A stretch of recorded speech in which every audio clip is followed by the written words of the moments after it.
Swami, we can start prayer, Swami. அருட்பெரும் ஜோதி அருட்பெரும் ஜோதி தனிப்பெரும் கருணை அருட்பெரும் ஜோதி எல்லாம் செயல் கூடும் என்னானையம் பலத்தே எல்லாம் வல்லாந்தனையே ஏற்று இன்று வருமோ நாளைக்கே வருமோ அல்லது மற்றென்று வருமோ அறியேன் என் கோவே தொன்று மலவெம் மாயையற்று வெளிக்குள் வெளிகடந்து சும்மா இருக்கும் சுகம் அருள் பழுத்த செலுங்கனியே அகம்பழுத்த சிவஞான அமுதே முத்தி பொருள் பழுத்த அருட்பாவை எமக்களித்த தெய்வ மனப்பூவே என்றும் மருள் பழுத்த அடியேங்கள் மன இருளை அகற்ற வரும் மணியே மெய்மை தெருள் பழுத்த வடலூர்வாள் ராமலிங்க நின்னருளை சிந்திப்பேனே. திருநிலைத்து நல்லருளோடும் அன்போடும் சிறப்போடும் செழித்து ஓங்க ஒரு நிலைத்து வெண்மகிழ்வோடு வாழ்வுற வந்து நின் அருள் செய்வாய் இரு நிலத்தவரின்புற திருவருள்கள் வடிவோடு மன்றில் குரு நிலைத்த சர்க்குரு எனும் இறைவனின் குறைகள் எல்பதம் போற்றி சாகா கலை கண்ட சதுரா வருக சாந்தம் என்னும் தவளக்கலையை உடுத்தமர்ந்த தலைவா வருக சர்க்குணர்க்கு வேகா காலை விளம்ப வந்த விபுவே வருக வெறு விளக்காம் வெண்பா உரைத்த தமிழ் தலைமை வேந்தே வருக விய நிலத்தில் பாகார் முடியார் பற்றறுத்த படமே வருக பக்திதனை பாரில் எவர்க்கும் படவிரிக்கும் பாங்கே வருக பல்காலும் பாகார் தெய்வ வடற்பதியின் வாழ்வே வருக ராமலிங்க வல்லலெனுமோ மாணிக்க மணியே வருக வருகவே திருவிளங்க சிவயோக சித்தி எல்லாம் விளங்க சிவஞான நிலை விளங்க சிவ அனுபவம் விளங்க திருவிளங்கு திருத்தில்லை திருச்சிற்றம்பலத்தே திருக்கூத்து விளங்க ஒளி சிறந்த திருவிளக்கே உரு விளங்க உயிர் விளங்க உணர்ச்சியது விளங்க உலகமெல்லாம் விளங்க அருள் உதவும் பெரும் தாயாம் மருள் விளங்கு குழல் வள்ளி மகிழ்ந்தொரு பால் விளங்க வயங்குமணி பொது விளங்க வளர்ந்த சிவ கொழுந்தே அருட்பெரும் ஜோதி அருட்பெரும் ஜோதி தனிப்பெரும் கருணை அருட்பெரும் ஜோதி குருவே சரணம் குருவே துணை அருளே சரணம் அருளே துணை.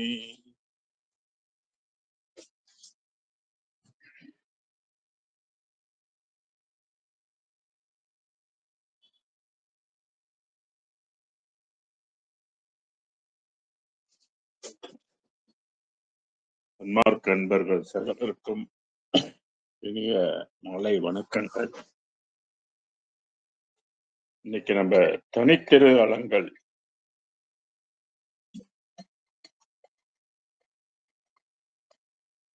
1617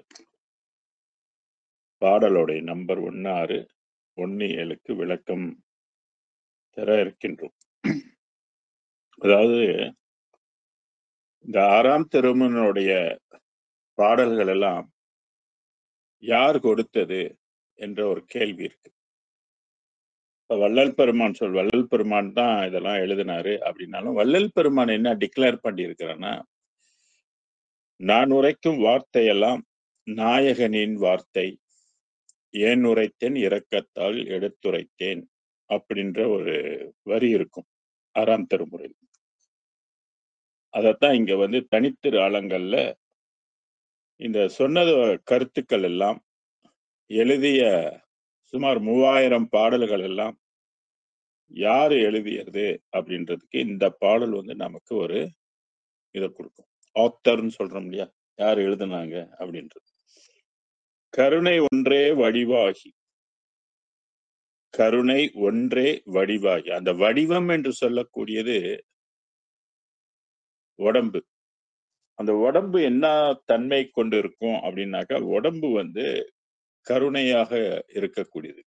அந்த உடம்புக்கே கருணை தன்மை உண்டு. அதான் கருணை ஒன்றே வடிவாகி, உடல் உயிர் உள்ளம் எல்லாமே கருணை வடிவம் கொண்டது. இறைவன் வந்து எப்படி இருக்கிறார்னாக்கா, கருணை வடிவமாக இருக்கின்றார். அப்படி எவ்வுயிரும் தம்முயிர் போல் கண்டு, இது ஆன்ம ஒழுக்கம் அப்படின்னு சொல்றது. எவ்வுயிரும் தம் உயிர் போல் எண்ணுவது என்பது அல்லது உணர்வது என்பது சாதாரண விஷயம் இல்லை.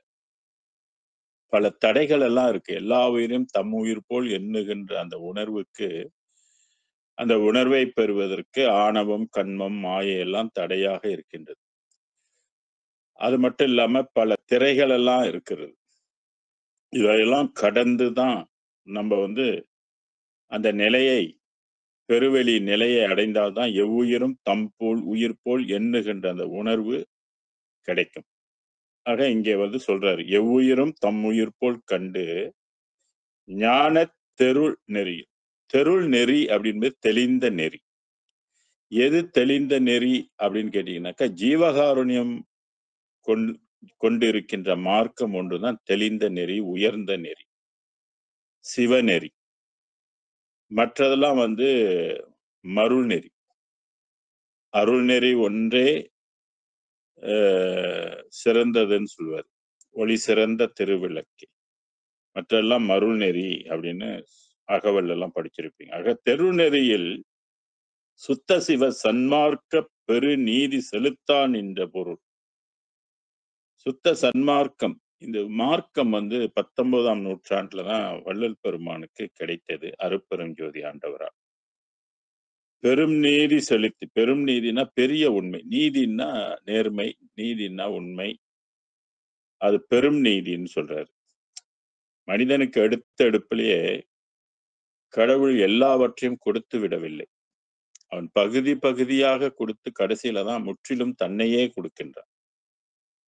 அதனாலதான் இது வந்து சுத்த சன்மார்க்கம் என்ற ஒரு நெறியை வந்து இறைவனுடைய நெறி, ஜீவகாருண்ய நெறியை கொண்டுதான் எல்லாவற்றையும் நாம் பெற முடியும். ஆக பொருள் நெறி சற்குணர் சார்ந்த, சற்குணம் சார்ந்த புண்ணியர்ன்னு சொல்றாரு. இந்த சற்குணம் என்பது வந்து கருணை தன்மை, கருணை உணர்வை சார்ந்து யாரெல்லாம் இருக்கின்றார்களோ அந்த புண்ணியர் தம் திருவாயால் புகன்ற வார்த்தை அப்படின்னு சொல்றாரு. இந்த வார்த்தைகள் எல்லாம், இந்த கருத்துகள் எல்லாம் யாரால் சொல்லப்பட்டதுன்னா, கருணை குணம் கொண்டவர்களால் சொல்லப்பட்டது. கருணை உணர்வுக்கு அதிபதியாக இருக்கின்ற இறைவனால் அந்த புண்ணியர் தம் திருவாயால் புகன்ற வார்த்தை அப்படின்னு சொல்றாரு. என்னோட வார்த்தைன்னு நீங்க நினைச்சிடாதீங்க. இது வந்து கடவுளுடைய வார்த்தை. ஒவ்வொரு கருத்தும் வந்து கடவுளால் கொடுக்கப்பட்ட ஒரு கருத்து அப்படின்னு சொல்றாரு. வாயால் புகன்ற வார்த்தை அருள் நெறி வேதாகமத்தின் அடிமுடி சொல் வார்த்தைகள் என்று அறைவார் அவராலே. இது வந்து அருள் நெறி. அருள் நெறியில போனாதான் நம்ம வந்து சைவ சித்தாந்தமும் அருள் நெறி தான். பட் அது வந்து நிலையில்லாத ஒன்று. நிலையான அருள் நெறி வந்து எதுன்னு கேட்டீங்கன்னா, கருணை நெறியில போகின்ற மார்க்கம் தான். இதற்குன்னு வேதங்கள் உண்டு, ஆகமங்களும் உண்டு. வேதம் தான் 6ஆம் திருமுறை, ஆகமம் வந்து ஜீவகாருண்யம். அந்த இறைவன் அடிமுடியாக இருக்கின்றான். படிமுடி வான்முடி பற்றினும் தோற்ற அடிமுடி என்னும் அருட்பெரும் ஜோதின்னு அகவல். ஆக அந்த அடிமுடி சொல் வார்த்தைகள் அப்படின்னா இறைவனுடைய அருட்பெருஞ்சோதி ஆண்டவருடைய வார்த்தைகள் என்று அறைவார் அவராலே. இந்த கருத்து, இந்த உண்மை மற்ற தெய்வங்களுக்கு ஒப்பாகுமா? மற்ற தெய்வங்கள் சொன்னதுக்கு ஒப்பாகுமானாக்கா ஒப்பாகாது. இது முற்றிலும் வேறுபட்டது. இது சமய மதங்கள் எல்லாம் கடந்தது என்பதை நாம் அறிவோம். அதனாலதான் இது வந்து அருட்பெரும் ஜோதி ஆண்டவரால் இந்த உலகுக்கு கொடுக்கப்பட்ட ஒரு வேதம், ஆகமம். ஆக இந்த 6ஆம் திருமுறையில் உள்ள அனைத்து பாடல்களும் அருட்பெரும் ஜோதிக்கே சொந்தமானது. யாரு மூலமாக நமக்கு கிடைக்க வச்சிருக்கிறாருனாக்கா, வள்ளல் பெருமான் மூலமாக இது நமக்கு கிடைச்சிருக்குது என்பதை இந்த பாடல் மூலமாக நாம் வந்து கேட்டு தெரிஞ்சு கொள்ளலாம். அப்ப இதெல்லாம் யார் சொன்னது அப்படின்ற ஒரு கேள்விக்கு தான் இந்த பாடல் வந்து முத்தாய்ப்பாக அமைந்திருக்குது. அடுத்த பாடல் 1:7 கோசம் 7. கருணையாம் பெருங்கடல் அமுதளித்தனை கருணையாம் பெருங்கடல் அமுதளித்தனை. நான் ஒவ்வொரு வெளிகளுக்கும் வந்து அமுதம் இருக்குது. ஆனா அந்த அமுதத்துல வந்து அதோடைய பலன் வந்து வேறுபடும். அதனுடைய அறிவுத்திறன் வந்து வேறுபடும். அதனால இங்க அருட்பெருஞ்சோதி ஆண்டவர்கிட்ட அமைந்திருக்கின்ற அல்லது கொண்டு இருக்கின்ற அந்த அமுதம் வந்து மிக சிறப்பு மிக்கது. அந்த அமுதம் உண்டுதான் வளர்ந்து நம்ம வந்து அருட்பெருஞ்சோதி உலகத்துக்குள்ள போக முடியும். இப்ப மண்ணுலகத்துல நம்ம உணவு உண்டுதான் இங்க வாழ முடியும் இல்லையா? முக்கியமான 3. உணவு ஒன்று, அடுத்து நீர் ஒன்று, காற்று ஒன்று. இது 3ம் இருந்தா தான் நம்ம இந்த பூமியில வந்து வாழ முடியும். அப்பப்ப பசிக்கு நம்ம வந்து உணவு உட்கொண்டு இருந்தா தான் நம்ம வந்து இந்த பூமியில வாழ முடியும். ஆனா இந்த உணவு உண்ண ஞான அறிவு வளருமானா வளராது.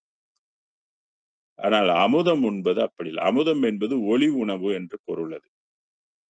ஒளி உலகத்துக்கு போகணும்னாக்கா ஒளி உணவை உண்டு வளரணும். இந்த ஒளி உணவை இறைவன் வள்ளல் பெருமானுக்கு கொடுத்ததாக இங்கே குறிப்பிடுகின்றார். கருணையாம் பெருங்கடல் அருட்பெருஞ்சோதி ஆண்டவரை சொல்றாரு. கடல் எவ்வளவு பெருசோ அது மாதிரி அவருடைய கருணை மிகப்பெரியது என்று சொல்வதற்காக அதை பெருங்கடல் என்று குறிப்பிட்டார்.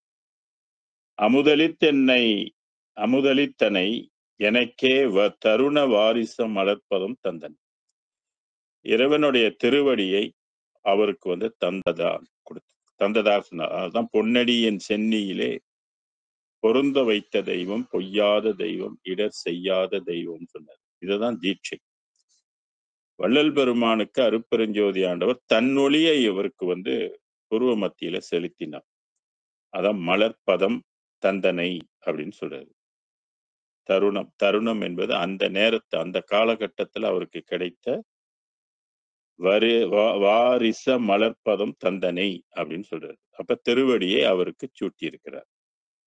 நின்னை அருண வண்ண ஒன் சுடர் மணி மண்டபத்தடியேன் நின்னை அப்படின்னா அருட்பெருஞ்சோதியை அருண என்பது சூரிய பிரகாசம் கொண்ட ஒன் சுடர் மணி மண்டபத்தடியேன் பொருள் நயப்புற கண்டு கண்டு உளம் மகிழ்ந்த போதே. அந்த பெரிய சூரியன் போன்ற பிரகாசம் கொண்ட அந்த ஜோதியை வள்ளல் பெருமான் கண்டு கழித்து மகிழ்ந்தனை அப்படின்னு சொல்றாரு. இது அருட்பெருஞ்சோதி அவருக்கு வழங்கிய ஒன்று என்று சொல்றார். அடுத்து பிள்ளை பெரு விண்ணப்பத்துல பாடல் நம்பர் 290.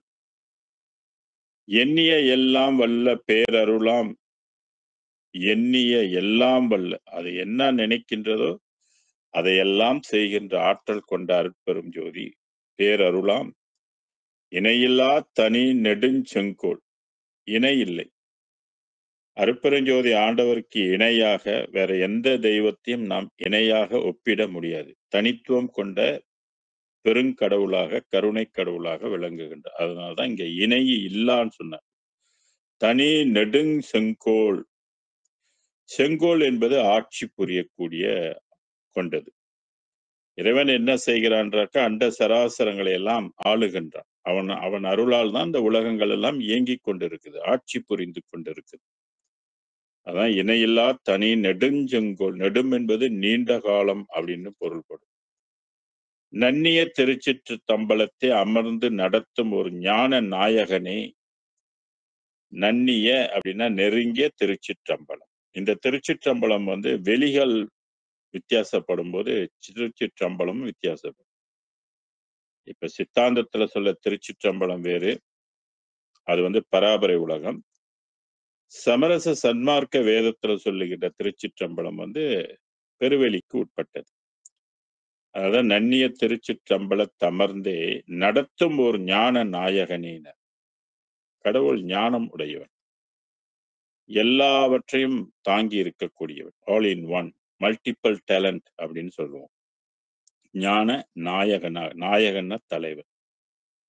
தன்னருள் அளிக்கும் தந்தையே, குளிர்ந்த அருள். தன் அருள் அளிக்கும் இறைவன் என்ன கொடுக்க வல்லவர் நமக்கு அப்படின்னு கேட்டீங்கன்னாக்க, அவனுடைய அருளை, அவனுடைய கருணையை நமக்கு கொடுக்க வல்லவர். உலக உயிர்களுக்கெல்லாம் கொடுத்து உயிர்களை உய்விக்க வல்லவர் கடவுள். அந்த வகையில முதல்ல அருட்பெரும் ஜோதியினுடைய அருளை வந்து வள்ளல் பெருமானுக்கு அவர் கொடுத்தார். அதனால்தான் தன்னருள் அளிக்கும் தந்தையே, உலகில் தனையனான் பயத்தினால் துயரால் அந்நிய மலங்களால் ஐந்தினால் இன்னும் ஐயகோ வாடுதல் அழகோன்றார். பொதுவாக இந்த உலகத்துல மனித ஜனனம் எடுக்கும் பொழுது கருப்பைக்குள்ள இருந்துதான் அந்த உடல் வந்து உருவாகுது. அது மும்மலத்தினால் 5 மலங்கள் கொண்டு 5 மலங்களை சுருக்கினால் மும்மலம் சொல்லுவோம். ஆக ஆணவம், கன்மம், மாயை, மாமாயை, துரோதாயி மாயை அப்படின்னு சொல்லக்கூடிய 5 மலங்களுக்கு நம்ம உட்பட்டு இருக்கோம். இததான் துரிசு அல்லது அழுக்கு அப்படின்னு சொல்லுவாங்க. அப்ப அவர் கேட்கிறாரு, இப்படி நீ வந்து எனக்கு உன்னுடைய பிள்ளையாக நான் இருக்க என்னை பயம் வாட்டுகின்றது, துயரம் என்னை வாட்டுகின்றது, சம்பந்தமில்லாத அந்நிய மலங்களினால் நான் வந்து மாட்டிக்கொண்டு இருக்கிறேன். ஐயகோ வாடுதல் அழகோ அப்படின்னு கேட்கிறாரு. இந்த மாதிரி 5 மலங்களுக்கு உட்பட்டு நம்மளுடைய வாழ்க்கை அமைந்தால் நிச்சயமாக மரணத்தை நாம் தழுவுவது நிச்சயம். மரணத்தை வெல்ல முடியும். மரணத்தை வெல்லணும்னாக்க இந்த மலங்கள் எல்லாம் அற்றுப்போகணும். துரிசு நீக்கப்படும். ஏற்கனவே அகவல்ல படிக்கிறோம் இல்லையா? அண்டத் துரிசு, அகிலத் துரிசு, பிண்டத் துரிசு, பேர் உயிர் துரிசு, அண்டர அடக்கும் அருட்பெரும் ஜோதி. ஆக அருட்பெரும் ஜோதியோடைய தன்மையை கொண்டுதான், அதோடைய துணை கொண்டுதான் மனிதனுக்குள்ள 5 மலங்களை எல்லாம் அகற்றப்படும். மலங்கள் எல்லாம் வேரோடு வெந்தது அப்படின்னு சொல்லுவார். அப்ப அருட்பெரும் ஜோதி காரியப்படுத்தும் போது என்ன நடக்குதுன்னு கேட்டீங்கன்னா, நம்ம கிட்ட இருக்கிற 5 மலங்கள் எல்லாம் அற்று போகுது. மலங்கள் அற்று போனாலே உண்மை விளங்கும், உயிர் விளங்கும், ஆன்மாவுடைய அறிவு வந்து காரியப்படும், பிரபஞ்சங்கள் எல்லாம் விளங்கும். இல்லைன்னா ஒன்றும் விளங்காது. அதுதான் உலகமெல்லாம் விளங்கும் அருள் உதவும் பெரும் தாயாம் என்று அருட்பெரும் ஜோதி தாயை வந்து வள்ளல் பெருமான் பாடுவார். ஐயகோ வாடுதல் அழகோ அப்படின்னு கேட்கிறார். நான் தொடர்ந்து இன்னும் எத்தனை ஜென்மம் தான் இந்த மாதிரி நான் மலங்களுக்கு உட்பட்டு வாடுவது, அதனால இந்த மலங்களை எல்லாம் நீ எனக்கு நீக்கி கொடு அப்படின்னு மறைமுகமான வேண்டுதல்களாக இது அமைஞ்சிருக்கு. ஆக நம்மலாம் 5 மலத்துக்கு உட்பட்டிருக்கிறோம் என்பதுல சந்தேகமே இல்லை. மலம் நீக்குவதற்கு அருட்பெரும் ஜோதி ஒன்றே துணை என்பதை புரிந்து கொள்ள வேண்டும். அடுத்த சாங் நம்பர் வந்து 300. கலையெல்லாம் புகழும் கதியெல்லாம் கதியில் காண்கின்ற காட்சிகள் எல்லாம் கலை எல்லாம். நிறைய கலைகள் இருக்குது. கலைகளோர் அனந்தம், நிலைகளோர் அனந்தம், கற்பங்கள் கணக்கில கோடி அப்படின்னு வள்ளலார் ஒரு பாடல்ல சொல்லுவார். நிறைய கலைகள் இருக்குது. அதே போல நிலைகளும் நிறைய இருக்குது. பல கோடி யுகங்கள் கடந்தும் போயிருக்குது என்ற தகவல் அதுல இருக்குது, அந்த பாடல்ல. இங்கே கலையெல்லாம் புகழும் கதியெல்லாம் கதியில் காண்கின்ற காட்சிகள் எல்லாம் நிலையெல்லாம் நிலையில் சேர்ந்த அனுபவம் செய் நிறைவெல்லாம் விளங்கிட பொதுவில் மலைவிலா ஜோதி அருட்பெரும் செங்கோல் வாய்மையான் நடத்தும் ஒரு தனிமை தலைவனே எனது தந்தையே நினது தனைய நான் தளறுதல் அளவு. இப்ப நம்மளுடைய வாழ்க்கை வந்து தளர்ச்சிக்கு உட்பட்டு போகுது. ஒரு 20-25 வயசு வரைக்கும் வேகம் இருக்கும். அதுக்கப்புறம் போக போக வேகமெல்லாம் குறையும். 30, 40, 50, 60, 70, 80ன்னு போகும்போது தளர்ச்சி ஏற்படும். சில பேருக்கு வந்து உடல் சீக்கிரமாக தளர்ந்துரும். ஆனா உள்ளம் வந்து ஊக்கமா இருக்கும். சில பேருக்கு உள்ளம் வந்து தளர்ச்சி அடைந்துரும், உடல் வந்து ஊக்கமாக இருக்கும். எது 2ம் எப்படி இருந்தாலும் தளர்ச்சியினோட விளைவு என்னன்னாக்கா மரணத்தை கொண்டு போய் விடும். உடல் தளர்ச்சி அப்படின்னு சொன்னாக்கா உடல் உள்ள உறுப்புகள் எல்லாம் சீராக செயல்படாது, ஸ்லோ டவுன் ஆயிரும். சில இது வந்து டோட்டலா ஜேம் ஆயிரும். அந்த மாதிரி இந்த உறுப்புகள் செயலிழந்து போச்சுன்னா, அதனாலேயே நம்மளுடைய முடிவு வந்து மரணத்துக்கு கொண்டு போறதுக்கு வாய்ப்புகள் நெறைய இருக்கு. அததான் இங்க நிலையெல்லாம் நிலையில் சேர்ந்த அனுபவம் செய். நேர்ந்த அனுபவம். நிலையெல்லாம் ஒரு நிலையில வந்து நேர்ந்து அனுபவம் கிடைக்கின்றத சொல்றாரு. அனுபவம் செய் நிறைவெல்லாம் விளங்கிட நிறைவான நிலை. இப்ப சன்மார்க்கத்த பொறுத்தவரைக்கும் இதுதான் வந்து நிறைவான ஒரு எல்லையாக, நிறைவான வாழ்வாக, நிறைவான அருளை பெறுகின்றதாக கிடைக்கப்பெறுது. அதான் விளங்கிட பொதுவில் மளவிலா ஜோதி. அதாவது நீக்கமற எங்கும் நிறைந்து இருக்கின்றது. மலை விழா ஜோதி அருட்பெரும் செங்கோல். இறைவன் என்ன செய்கின்றான் அப்படின்னாக்க செங்கோல் செலுத்துகின்றான், ஆட்சி புரிகின்றான். வாய்மையா நடத்தும் ஒரு தனிமை தலைவனி. வாய்மைன்னா உண்மை.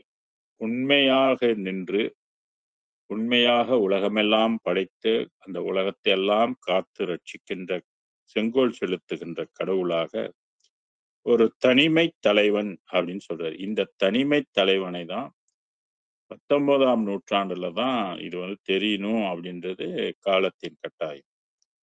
இனி இனி பிறக்கக்கூடியவங்க, பிறந்திருக்கக்கூடியவங்க அறிந்து கொள்வதற்குரிய காலம் வந்து பிறந்து சுமார் 200 ஆண்டுகள் ஆயிடுச்சு. தனித்தலைமை கடவுளை வந்து தெரிந்து கொள்வதற்கு, அல்லது சமய மதம் எல்லாம் கடந்த கடவுளை தெரிந்து கொள்வதற்கு உரிய ஒரு வாய்ப்பு வந்து 19ஆம் நூற்றாண்டுக்கு பிற்பாடு தான் தரப்பட்டிருக்கு. அதுதான் இங்க வந்து தனிமை தலைமைன்னு சொல்ற. வாய்மையால் நடத்தும் ஒரு தனிமை தலைவனே, எனது தந்தையே. வள்ளல் பெருமானுடைய தந்தையார் இந்த உலகத்துக்கு பெற்றெடுத்த ஒருத்தராக இருந்தாலும், அந்த பெருவெளிக்குரிய வாழ்க்கையை தரக்கூடிய தந்தையாக யார் இருக்கிறார்னாக்கா, அருட்பெரும் ஜோதி ஆண்டவர். அதனாலதான் தாயாகி தந்தையுமாய் தாங்குகின்ற தெய்வம், தன்னை நிகர் இல்லாத தனித்தலைமை தெய்வம், வாயார வாழ்த்துகின்றோர் மனத்தமர்ந்த தெய்வம், மலரடி என் சென்னியிலே பொருந்த வைத்த தெய்வம் சொல்லுவார். பொருத்தணும். நம்மளுடைய புருவ மத்தி இருக்கு இல்லையா, அது உள்ளுக்கு வந்து ஒரு இடம் இருக்குது. அந்த இடத்துல அருட்பெருஞ்சோதி வந்து அங்கே செலுத்தப்படணும். அதெல்லாம் நம்ப செய்ய முடியாது. மூலாதாரத்துல இருந்தெல்லாம் எழுப்பி அங்கெல்லாம் கொண்டு போக முடியாது. அது வேற நிலை. இங்க வள்ளல் பெருமான் சொல்லுகின்றது அருட்பெருஞ்சோதி. இது வந்து தானே வந்து அந்த இடத்துல அமரணும். வள்ளல் பெருமானுக்கு தானே தான் வந்து அது அமர்ந்தது அப்படின்றதுக்கு நிறைய பாடல்கள் சாட்சி உண்டு. அதனால இங்கே வந்து வள்ளல் பெருமான் அருட்பெருஞ்சோதி ஆண்டவரை வந்து எனது தந்தையே அப்படின்றார். ஒளி சொரூபமாக இருக்கின்றது தான் உண்மையான தந்தை. அவருக்கு மட்டும் தந்தை இல்ல. இந்த உலகத்துல உள்ள எல்லா உயிர்களுக்கும் தந்தை வந்து அருட்பெருஞ்சோதி ஆண்டவர் தான். தாய் வந்து அருட்பெருஞ்சோதி தான். ஆனா இந்த உண்மை தெரிவதற்கு புண்ணியம் இருந்தால் தெரிந்து கொள்ளலாம். புண்ணியம் இல்லைன்னா தெரிந்து கொள்ள இயலாது. மற்ற தெய்வங்களை தான் அவங்க தாய் தந்தையாக கருதுவார். கருதி கொண்டு இருப்பார். ஆனா இங்கே வந்து பார்க்கும்போது முதல் தந்தையாக, சத்திய தந்தையாக விளங்குகின்றார் அருட்பெருஞ்சோதி. அதான் எனது தந்தையே நினது தனையன மகன். நான் தளறுதல் அழகோ. என்னோட அப்பா நீ இருக்க நான் ஏன் தளர்ச்சி அடையணும்? என்னோட அப்பா நீ பெரிய அறிவாக இருக்க நான் ஏன் புத்தி கெட்டு போயிருக்கணும் இங்க? என்னுடைய அப்பா எல்லாம் வல்லவராக இருக்கும்போது நான் ஏன் 9 கிரகத்துக்கிட்ட அடி வாங்கணும்? என்னுடைய அப்பா மும்மலங்களெல்லாம் அற்றவராக இருக்க நான் ஏன் மும்மலத்துக்கு உட்பட்டு கிடக்கணும்? எங்க அப்பாவுக்கு என்னைக்குமே மரணமே இல்லாதவராக இருக்கும்போது நான் ஏன் அடிக்கடி பிறந்து பிறந்து இறக்கணும்? இப்படி நீ என்னுடைய அப்பா வந்து தளர்ச்சியே இல்லாமல் இருக்கிறாரு. நான் ஏன் தளர்ச்சி அடையணும்? அப்படின்னு கருத்தோடு இங்கே கேட்கிறார். நான் தளறுதல் அழகோ அப்படின்னு கேட்கிறார். கேட்கறது நியாயம் தானே? அப்படிலாம் கேட்டுதானே அருட்பெருஞ்சோதி ஆண்டவருடைய அனுக்கிரகத்தை வள்ளல் பெருமான் பெற்று மரணமில்லா பெருவாழ்வு பெற்றிருக்கிறாரு. இனி மரணம் என்பது அவருக்கு ஏது? அதுபோல 301வது பாடல்ல ஆதியே நடுவே அந்தமே என்னும் இவ்வடைவெல்லாம் இன்றி. ஆதி நடு அந்தம். ஆதின்னா ஆரம்பம், நடு என்பது இடையில, அந்தம் என்பது முடிவில. என்னும் இவ்வடைவெல்லாம் இன்றி. இப்படி ஒண்ணு இல்ல. அதுக்கு ஆதி இல்ல, அந்தம் இல்ல, நடுவு இல்ல. என்றும் ஒரே மாதிரி இருக்கக்கூடியது. அதனால இதெல்லாம் இன்றி ஒன்றான சோதி.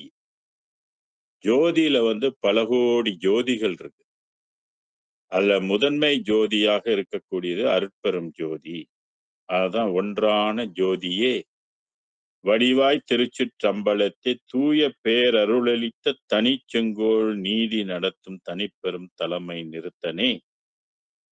என்ன பண்றாரு? எப்படி இருக்கிறார்னா, சோதி வடிவமாய், திருச்சிற்றம்பலம்னா வெளி, தூய பேரருள், தூய்மையான சுத்தமான பேரருள், தனிச்செங்கோல், தனி ஆட்சி செய்கின்றார்.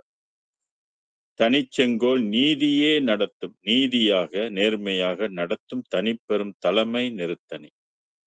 தலைமை தெய்வமாக ஒருத்தனே, இந்த ஒருத்தன் என்று சொல்லக்கூடியது அருட்பெருஞ்சோதி ஒருத்தர் தான் தனிப்பெரும் தலைமையாக விளங்குகின்றார். நின்னை ஓதியே வழுத்தும் தனை நான் இங்கே உருகணல் தளறுதல் அழகோ. நின்னை ஓதியேனாக்கா அவருடைய திருநாமத்தை ஓதியே, வழுத்தும், வழுத்தும்னா போற்றும்னு அர்த்தம். இப்படி அருட்பெருஞ்சோதி அருட்பெருஞ்சோதி தனிப்பெருங்கருணை அருட்பெரும் ஜோதி என்று நான் உன்னையே போற்றிக் கொண்டு இருக்கின்ற நான் தளறுதல் அழகோன்றார். தனையை நான் இங்கே உருகனால் தளறுதல் அழகோ. தளர்ச்சி அடைஞ்சு கொண்டு வருவது அழகா அப்படின்னு பெருமான் இறைவனை வந்து கேட்கின்றார். ஏன் கேட்கிறாரு அப்படின்னு கேட்டாக்க, அருள் வேணும் கொடு அப்படின்றது வேண்டுகின்றார். நாமும் அதுபோல் வேண்டுவதில் தப்பு கிடையாது. நம்மளும் வேண்டி அருளை பெறுவதற்கு முயற்சி செய்ய வேண்டும் என்பதற்கு இந்த பாடல்கள்லாம் ஒரு சான்றாக இருக்குது. ஆக ஓதியேன்னு சொல்லும் போது அப்ப அருட்பெருஞ்சோதி நாமத்தை ஓதலாம். அதுதான் சிறப்பு. அதுதான் 5 உயிரெழுத்து கொண்டு இருக்கின்றது. அடுத்து வேதாந்த நிலையும் 508வது பாடல்ல இறை எளிமையை வியத்தல் என்றதுல வேதாந்த நிலையும் அத அந்தத்தை விளங்கும் மெய் நிலை காட்டுவித்தி. அதாவது இப்ப நமக்கெல்லாம் வந்து எந்தெந்த நிலைகள் அனந்தம் நிலைகள் இருக்குது. ஏகப்பட்ட நிலைகள் இருக்கு. கடவுள் ஏகனாக இருக்கிறான், கடவுள் அநேகனாகவும் இருக்கிறான். கடவுள் ஒரு நிலையில வந்து எல்லாம் தாங்கி எல்லாம் உடையவனாக இருக்கிறான், எல்லாம் வல்லவனாக இருக்கிறான், எல்லாமும் ஆனவனாகவும் ஒரு இடத்துல இருக்கிறாரு, மற்ற இடத்துல தனித்தனி தெய்வமாகவும் இருக்கிறார். ஆக வேதாந்த நிலை அப்படின்ற ஒரு நிலை, வேதாந்தம் என்பது என்னன்னா இறைவனை வந்து விசாரணை மார்க்கமாக அடைகின்ற மார்க்கம். விசாரணை செய்து கொண்டிருந்து அருள் காரியப்பட்டு அந்த அருள் எந்த நிலைக்கு உட்பட்டதோ அந்த நிலையில கொண்டு போய் அவங்கள வாழ வைக்கும். அப்படி வேதாந்த நிலைன்னு ஒண்ணு இருக்கு, சித்தாந்த நிலைன்னு ஒண்ணு இருக்கு. இப்படி வேதாந்த நிலையும் வந்து பராபரை உலகத்தை அடைய முடியும், சித்தாந்த நிலையிலும் பராபரை உலகத்தை அடைய முடியும். சித்தாந்த நிலை என்பது மூலவாசியை மேல ஏற்றி புருவமத்திக்கு கொண்டு வந்து அருள் காரியப்பட்டு கருபிடித்து பராபரை உலகத்துக்கு போவது. பல சித்தர்கள் வந்து இந்த முறையை தான் பயன்படுத்தி இருக்கிறாங்க.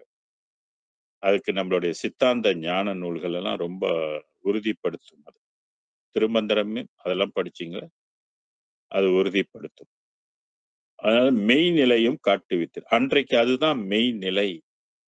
வேதாந்த நிலையும் அது அந்தத்தை விளங்கும் மெய்நிலையும் காட்டுவித்து விளங்கிய சித்தாந்த போதாந்த நிலையும் அடுத்து சொல்றாரு பாருங்க. விளங்கிய சித்தாந்த போதாந்த நிலை மொத்தம் 6 அந்தம் இருக்கு இல்லையா?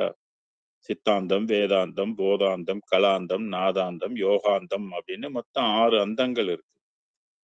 அப்ப போதாந்த நிலையும் அப்பால் புகழ் அரிதாம் பெரிய பொருள் நிலையும் தெரிவித்தீர். புண்ணியரே நமது பாதாந்தம் அறிவித்தீர்.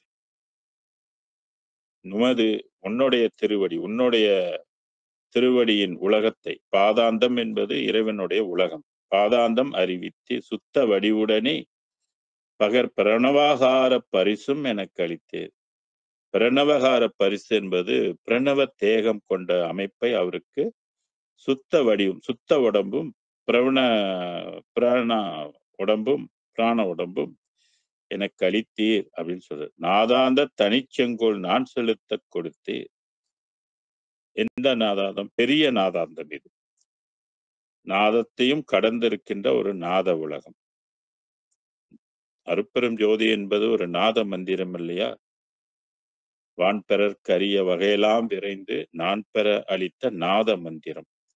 அப்ப வள்ளலார் சொல்ற இந்த நாதாந்தம் அப்படின்னு சொல்லக்கூடியது பெரிய நாதாந்தம். இதுக்கு முன்பு பேசப்படாத ஒரு நாதாந்தம். அந்த நாதாந்தத்தை தனிச்செங்கோல் நான் செலுத்தக் கொடுத்தீர். வள்ளல் பெருமானுக்கும் ஆட்சி புரியக்கூடிய வாய்ப்பை இறைவன் கொடுத்திருக்கிறார். தன் கையில் பிடித்த தன்னருட்ஜோதியை என் கையில் தந்த என் தனி தந்தை. செங்கோல் செலுத்தன செப்பிய தந்தை என்பது. அதுபோல வள்ளல் பெருமானும் இப்ப ஆட்சி செய்கின்ற ஒரு பாக்கியத்தை கொண்டிருக்கிறார். அண்ட சராசரங்களை எல்லாம் ஆளுகின்ற ஒரு ஒரு வாய்ப்பு, ஆளுகின்ற ஒரு ஆட்சி உரிமை வள்ளல் பெருமான் பெற்றிருக்கிறார். அதனால்தான் இங்க அதை சொன்னாரு, தனிச்செங்கோல் நான் செலுத்த கொடுத்தீர்னார். நடராஜரே உமக்கு நான் ஏது செய்வேன்? இப்படிலாம் என்னை இயக்கி எனக்கு இப்படி ஒரு செங்கோல் கொடுத்திருக்க, என்னை ஆட்சி பீடத்தில் வைத்திருக்கிற, என்னை ஆட்சி செய்யன்னு சொல்லியிருக்கிறியே, இதுக்கு நான் கைமாறாக உனக்கு என்ன செய்யறது புரியலையே, என்ன செஞ்சா சரியா இருக்கும் அப்படின்னு சொல்றாரு. கடவுள் எதை எதிர்பார்ப்பாரா? ஒண்ணுமே எதிர்பார்க்க ஒண்ணும் வேணான்னு. ஆக இங்க நடராஜரே என்று சொல்லக்கூடியது நம்ம சித்தாந்தத்துல நடராஜர் எல்லாம் கேள்விப்பட்டிருந்தாலும், பார்த்திருந்தாலும், வணங்கியிருந்தாலும், படிச்சிருந்தாலும், இந்த நடராஜர் வந்து சன்மார்க்க நடராஜர். நடராஜர் என்று சொன்னாலே, நடம் என்று சொன்னாலே இது சொஃப்ட்வேர். என்னை பொறுத்த வரைக்கும் இதை நான் ஒரு சொஃப்ட்வேரா பார்க்கிறேன். திருமந்திரத்திலையும் நடனத்தை பற்றியெல்லாம் சொல்லியிருக்கிறார் திருமூலர். அது பராபரைக்குடைய நடனம். இந்த நடனம் வந்து பெருவெளிக்குரிய நடனம். சமரச சன்மார்க்க வெளிக்குரிய நடராஜர். கன்ஃபியூஸ் ஆகக்கூடாது. பிரிச்சு பார்க்க தெரியும். ஏன்னா சொல் ஒன்றாக இருக்குது, இடம் வந்து மாறுபட்டு இருக்குது, இடம் வேறாக இருக்குது. அதனாலதான் இங்கே இதை சொல்ல வேண்டிய அவசியம் ஏற்படுகின்றது. நடராஜன் சொன்னாலும் சரி, சிவம்னு சொன்னாலும் சரி, வேற என்னன்னு சொன்னாலும் சித்தாந்தத்தில் உள்ள பெயர்களை இங்கே பயன்படுத்தி இருப்பதனால நிலையால் நம்ம வேறுபட்டு இருக்கின்றத புரிந்து கொள்ளும். அடுத்து இறை இன்ப குலைவு. இது வந்து 854வது பாடல். கருத்தில் கருதி கொண்ட எல்லாம் கணத்தில் புரிய எனக்கே. அதாவது இப்ப நம்ம மனதுல, நம்ம மனம் தான் உங்களுக்கு தெரியுமே, இருள் மனம், அஞ்ஞான வெளி அப்படின்றது தெரியும். ஆனா இந்த மனதுல நம்ம நினைக்கிறதெல்லாம் கை கூடுமா? கருத்துல நம்ம என்ன நினைக்கிறோம் உடனே கை கூடுமானா கை கூடாது. நிறைய விஷயங்கள் கை கூடாது. ஆனா வள்ளல் பெருமானுடைய மனமும் வேறு. நம்ம மனம் மாதிரி இல்ல. அது இருள் மனம் அல்ல, அது ஒளி மனம். பெருவெளிக்குட்பட்ட மனம் அது. அந்த மாதிரி மனவெளியில இருக்கும் பொழுது ஒருத்தர் என்ன நினைக்கிறாங்களோ அதெல்லாம் உடனே அவங்களுக்கு வந்து கிடைக்கும். அதனாலதான் இங்க சொன்னாரு, கருத்தில் கருதி கொண்ட எல்லாம் கணத்தில் புரிய. கணத்தில்னா ஒரு நொடி பொழுதுல அது வந்து செயல்பட முடியும். அவர் என்ன நினைக்கிறாரோ அது வந்து அப்படியே செயல்படுத்தக்கூடிய ஆற்றல் வந்து அந்த வெளிக்கு வந்து உண்டு. அதனாலதான் எல்லாம் செயல் கூடும் என்னானை அம்பலத்தேன்னு சொன்னாரு. எல்லாம் வல்லான் தனையே ஏற்றுனாரு. நீ என்ன நினைக்கிறியோ எல்லாம் வந்து கை கூடக்கூடிய ஒரு வாய்ப்பை அந்த பெருவழி கொடுக்கும். கணத்தில் புரிய எனக்கே மெய்க்காட்சி ஞான கண் கொடுத்த கண்ணீனர். மெய்க்காட்சி உண்மையான காட்சி. காட்சியும் காணா காட்சியும் அது தரும் ஆட்சியும் ஆகிய அருட்பெரும் ஜோதி. இங்க காட்சி ஞான கண் கொடுத்த கண்ணீனர். இறைவனை வந்து இங்க கண்ணே அப்படின்னு சொல்றாரு. கண் கொடுத்த அப்படின்னா இது வந்து என்ன நம்ம இப்ப நமக்கும் இறைவன் கண் கொடுத்திருக்கிறார். அந்த கண்ணை கொண்டு நம்ம என்ன பார்க்கிறோம்? உலகியலை பார்க்கிறோம், எழுத்துக்களை பார்க்கிறோம், ஆளை பார்க்கிறோம். ஆனா வெளிகளை எல்லாம் பார்க்க முடியுதா? வெளிகளை பார்க்க பிரம்ம வெளி தெரியுதா? விஷ்ணு வெளி தெரியுதா? ருத்ர வெளி தெரியுதா? மகேஸ்வர வெளி தெரியுதா? மத வெளிகள் தெரியுதா? பரம் தெரியுதா? பரம்பரம் தெரியுதா? பராபரை தெரியுதா? பெருவெளி தெரியுதா? ஒண்ணுமே தெரியல. அப்ப நமக்கு இந்த கண்ணை வச்சுட்டு ஒண்ணும் பண்ண முடியாது. நம்மளால் பார்க்க முடியாம பல தடைகள் எல்லாம் போட்டு வச்சிருக்கு. ஆனா வள்ளல் பெருமானுக்கு அது ஞானக்கண்ணை கொடுத்த கண்ணேன்னு சொல்றது. அப்ப எல்லாவற்றையும் பார்க்கக்கூடியது அவருடைய கண். விடைய கானகத்தே எருத்தில் திறந்த கடையின்.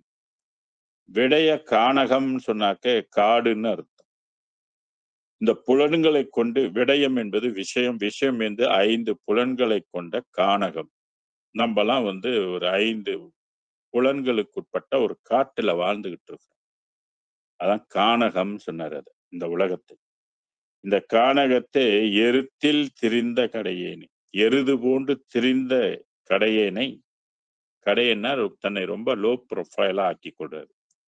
எல்லா உலகும் தொல நிலை மேல் ஏற்றி, எல்லா உலகம்ன்றாரு. இப்ப வள்ளலாரை வந்து வணங்கலாமா அப்படின்னு சில பேர் கேள்வி கேட்கிறாங்க. ஏன் வணங்கக்கூடாது? அது எவ்வளவு பெரிய பாக்கியம். வள்ளல் பெருமானை எல்லா உலகும் தொழுகின்ற ஒரு நிலைக்கு அருட்பெருஞ்சோதி ஆண்டவரை அவரு ஆக்கியிருக்கிறார்னா, நம்ப இங்க இருந்துகிட்டு பூலோகத்துல இருந்துட்டு, இருள் வெளியில இருந்துகிட்டு, மும்மலத்துக்கு உட்பட்டுக்கிட்டு, ஒரு ஞானமும் இல்லாம இங்க வாழ்றவங்க நம்ப தொழுவது எவ்வளவு பெரிய வாய்ப்பு, எவ்வளவு பெரிய பாக்கியம்னு நம்ம உணர வேண்டாமா? அதனாலதான் இங்க வந்து எல்லா உலகும் தொழ நிலை மேல் ஏற்றி அப்படின்னு சொன்னாரு. எங்க ஏற்றி? ஏறா நிலைமிசை ஏற்றியந்தனக்கு. இதுவரையில யாரும் ஏறப்படாத ஒரு உலகம் இருந்தது. யாரும் செல்லாத ஒரு உலகம். செப்பாத மேல்நிலை மேல் அப்படின்னு சொல்லுவார். அந்த நிலைக்கு இவரை வந்து ஏற்றி வைத்தது அருட்பெரும் ஜோதி ஆண்டவர். நீயும் நானும் ஒன்றாய் இருக்க புரிந்தாயே. 2 பேரும் ஒன்றாக ஒன்னஸ்ன்னு சொல்றது இது. இதுக்கு பேர் தான் அத்வைதம் அப்படின்னு சொல்றது. துவைதம் சொன்னாக்க வேற்றுமை இருக்கும். அத்வைதம் சொன்னாக்க நான் அதுவாகின்றேன் என்று பொருள். ஆக மேல்நிலை மேல் ஏற்றி நீயும் நானும் ஒன்றாய் இருக்க புரிந்தாய் என் தாயே. அருட்பெருஞ்சோதியை இங்கே தாயாக வர்ணிக்கின்றார். இந்த தாய் 2 பேரும் ஒன்றாயிட்டாங்க. அருட்பெருஞ்சோதி அருட்பெருஞ்சோதினாலே அது வள்ளலார் தான் பெர்ஃபார்ம் பண்ணுவார். ஏன்னா இறைவன் அவர் கையில இந்த உலகத்தை ஒப்படைச்சிருக்கிறார் இல்லையா? நீ பார்த்து என்ன பண்றியோ செய்யின்னு கொடுத்திருக்கிறார் இல்லையா? அதனால தனி பேரெல்லாம் சொல்லணுன்றலாம் அவசியம் இல்லை. அருட்பெருஞ்சோதினாலே அது உடனே வள்ளல் பெருமான் அதுக்கு உடனே தெரியும் அவருக்கு. ஏன்னா 2 பேரும் ஒன்றா இருக்கிறாங்க.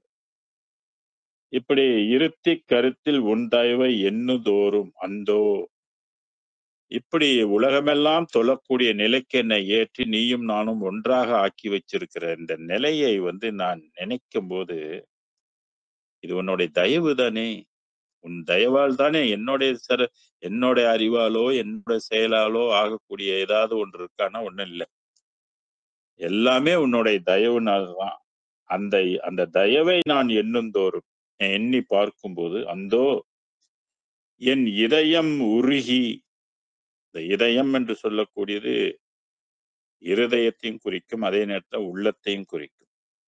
உருகி அப்படின்னு சொல்றாரு. அப்ப என்ன ஆகும்? உருகும் அப்படின்னு சொல்றது. உள்ளம் வந்து உருகும். உள்ளம் உருகுனாதான் மற்ற வெளிகள் எல்லாம் தெரியும். ஏன்னா தடையாக போட்டு வச்சிருக்கிறதே நம்மளுடைய உள்ளம் தான். அது வந்து மனம் அப்படின்னு சொல்லுவோம். மாயை மனம். அந்த இதயம் வந்து உருகி தல தல என்று இளகி என்ன ஆயிரும்? இளகி போயிரும். ஐஸ் கட்டியை தூக்கி நம்ம வெளியில வச்சா, ஐஸ் பெட்டியில இருந்து வெளியில வச்சா ஐஸ் கட்டி என்ன ஆகும்? அப்படியே கரைந்து கரைந்து நீராயிடும் இல்லையா? அதுபோல அருட்பெருஞ்சோதி அருள் உள்ளுக்கு காரியப்பட்டுச்சுன்னா, இந்த மனம் என்று சொல்லப்பட்ட இதயம் தளதள என்று இளகி இளகி 2 சொல் பயன்படுத்துறாரு பாருங்க. இளகி இளகி அப்படின்னு. என்ன ஆகும் இளகி இளகி? தண்ணீராய். தண்ணீராக அருத்தினா தொடர்ந்து தொடர்ந்து பெருநீர் ஆற்றோடு சேர்ந்து, பெருநீர் ஆற்றோடு ஆறு போல, ஆத்துல தண்ணி ஊத்துறது போல, ஓடுறது போல, கண்களிலிருந்து தண்ணீர் வந்து ஊற்றெழுந்து ஓடும். ஏன்னா உள்ளம் பெரிய வெளி இல்லையா? அது 6 கோடி மாயா சக்தி கொண்ட உள்ளம் அல்லவா? அதனால அந்த அவுட்லெட் வந்து எப்படி வரும்னா, தண்ணி வந்து கண் மூலியமாக தான் வரும். இதையே வந்து ஞானசரியர்ல கூட ஒரு பாடல்ல முதல் பாடல்ல சொல்லியிருப்பாரு. நினைந்து நினைந்து உணர்ந்து உணர்ந்து நெகிழ்ந்து நெகிழ்ந்து அன்பே நிறைந்து நிறைந்து ஊற்று எழும் கண்ணீர் ஊற்று ஊற்று போல ஊற்று எடுத்து ஊற்றெழும் கண்ணீர் அதனால். கண்ணீர். கண்ல இருந்து தான் அந்த நீரெல்லாம் வெளியாகும். அவுட்லெட்ன்னு சொல்றது. கண்ணு தான் அவுட்லெட். அப்ப உள்ளம் உருக உருக, வெளிகள் எல்லாம் உருக உருக, கண்கள்ல இருந்து தான் தண்ணியா அது அப்படியே ஊத்தும். எவ்ளோ தண்ணி ஊத்துன்றது தெரியல. அவ்ளோ தண்ணி ஆறு போல தண்ணிகள் வந்து வெளியாகும். ஆத்து தண்ணீர் மாரி ஒலியாகும்னு சொல்றாரு. இளகி இளகி தண்ணீராய் அருத்தி பெருநீர் ஆற்றோடு பெருநீர்னர் பெரிய நீராக பெருமழை பெரும் துளி அப்படின்னு சொல்றோம்ல அது போல கண்கள் இருந்து ஆற்றோடு பெருநீர் ஆற்றோடு சேர்ந்து அன்பு பெருக்கி அன்பு என்பது எந்த வெளிக்குரியது அப்படின்னா பெருவெளிக்குரிய அந்த அன்பு பெருக்கில் கலந்தது. அப்ப பெருவெளியில வந்து கலந்துடுறாரு. அன்பு பெருக்கி கலந்தது. நான் அது என்றொன்றும் தோற்றாது. நான் வேற, இறைவன் வேறு என்று தோன்றாத ஒரு நிலைக்கு கொண்டு போயிரும்ன்றாரு. நான் அது. இப்ப நான் அதுன்னா வேறு வேறாக இருக்கும். நான் தான் அது, அதுதான் நான். அத்வைதம். நான் அது என்றொன்றும் தோற்றாது. அப்படியே 100% அருட்பெருஞ்சோதி என்ன மயமோ, என்ன தன்மையோ, என்ன ஆற்றலோ அப்படியே 100% எந்த மாற்றமும் இருக்காதா. அதே மாரி வந்து வள்ளல் பெருமானும் வந்து ஆயிருவாரு. ஆயிட்டாரு. அதான் அது என்றொன்றும் தோற்றாதே. அச்சோ! அச்சோ! அச்சோவேன்னாரு. ஐயோ! ஐயோ! ஐயோ! இது என்னான்னு சொல்றது? எப்படி சொல்றது இத? அப்படியே ஆச்சரியப்பட்டு ஒரு அச்சோ என்பது ஒரு அதிசய சொல்ன்னு சொல்றது. அதிசயிச்சு சொல்லக்கூடிய ஒரு சொல் தான் அச்சோ! அச்சோ! அச்சோவே. யாருக்கு கிடைக்கும்? எல்லாத்துக்குமா கிடைக்கும்? வள்ளல் பெருமானுக்கு கிடைச்சிருக்கே. நவகோடி சித்தர் ரிஷிகணங்களுக்கெல்லாம் கிடைக்காத ஒரு பெரிய பேரு நம்ம பெருமானுக்கு வந்து கிடைச்சிருக்கிறது சொல்றதுல அச்சோ அச்சோன்னு சொல்றதுல வந்து வியப்பில்லையே. ஏன்னா அந்த அருட்பெருஞ்சோதியினுடைய தயவு, கருணை. அதனாலதான் அந்த இறைவன் பெருங்கருணையாக இருந்து இவ்வளோ பெரிய வாழ்வை நமக்கு செய்து தர வல்லவராக இருப்பதனால, நம்ம கிட்ட அவர் என்ன எதிர்பார்க்கிற நீயும் கொஞ்சம் தயவா இரு, உயிர்கள் கிட்ட கொஞ்சம் தயவா இரு அப்படின்னு எதிர்பார்க்கிறார். உனக்கு அந்த வாழ்வு உண்டு. எல்லாருக்கும் அந்த வாழ்வு கொடுக்க இறைவன் சம்மதம். ஆனால் அது உயிர் கருணை உனக்கு இருந்தால்தான் அது சாத்தியம் என்ற நிலைப்பாடோடு தயவையே கடவுள் வழிபாடாக வைத்திருக்கிறார். அதுதான் ஜீவகாருண்யமே ஞான வீட்டுக்கு திறவுகோல் அப்படின்னு சொல்றாரு. உங்களுக்கு ஞானக்கண் வேணுமா? அருட்பெருஞ்சோதி கொடுக்க முடியும். ஆனா நம்ம கிட்ட தயவு போதுமான அளவுக்கு இருக்குதா என்பதுதான் கேள்வி. எங்கே கருணை இயற்கையில் உள்ளன அங்கே விளங்கிய அருட்பெரும் சிவமே யாரே எனினும் இறங்குகின்றார்க்கு சீரே அளிக்கும் சிதம்பர சிவமே. அருட்சீரை வந்து நமக்கு கொடுக்கக்கூடிய கடவுளாக அருட்பெரும் ஜோதி ஆண்டவர் வந்து விளங்குகின்றார். அதனால்தான் தயவு தான் உண்மையான கடவுள் வழிபாடு. மற்ற எல்லா பூஜைகளை விட ஒரு உயிர்க்கு ஒரு உயிர் கருணை கொண்டு வாழ்வது என்பது அருட்பெருஞ்சோதியினுடைய அருளை பெறுவதற்கு உதவும். மற்ற பூஜைகள் எல்லாம் தேவையில்லை. மற்ற வழிபாடுகள் எல்லாம் தேவையே இல்லை. இது ஒன்றுதான் நம்ம பெற வேண்டிய மிக மிக முக்கியமான ஒன்று. சரி, இதை எப்படி பிராக்டிஸ் பண்றது அப்படின்னா, ஒவ்வொரு நாளும் காலை மாலையில நீங்க வந்து 2 வேளை சாமி கும்பிடுறீங்கன்னா உட்கார்ந்து, இந்த இறைவன் படைத்த எல்லா உயிர்களும் மனித குலத்தை எல்லாம் நினைச்சுக்குங்க. மனித குலத்தை நினைச்சுட்டு, அந்த மனித குலத்துக்கு வரக்கூடிய துன்பங்களுக்காக நீங்கள் கொஞ்சம் மனதை துயரப்படுத்திக் கொள்ளுங்க. கொஞ்சம் கவலைப்படுங்க. இப்ப நோயில எவ்வளவு பேர் இருக்கிறாங்க? பொருளாதார சிக்கல்ல எவ்வளவு பேர் இருக்கிறாங்க? மற்ற மற்ற பல்வேறு பிரச்சனைகள்ல எவ்வளவு பேர் இருக்கிறாங்க? அறியாமல எவ்வளவு பேர் இருக்கிறாங்க? அருட்பெருஞ்சோதியை தெரியாம எவ்வளவு பேர் இருக்கிறாங்க? இப்படி அவங்களுக்காக நீங்க வந்து பிரார்த்தனை பண்ணுங்க. எல்லா உயிர்களையும் நினைச்சு பிரார்த்தனை பண்ணீங்க. அது கருணை ஆட்டோமேட்டிக்கா வந்து என்ன செய்யும்னா வளரும். அவங்களுக்கு பெறக்கூடிய நன்மைகளுக்காக கடவுள்கிட்ட நீங்க பிரார்த்தனை பண்ணுங்க. இவங்களுக்கெல்லாம் அறிவு கொடு. இவங்களுக்கெல்லாம் உன் திருவடியை வணங்குகின்ற பாக்கியத்தை கொடு. இவங்க செய்த பிழைகளை எல்லாம் அப்பா பொறுத்தருளு.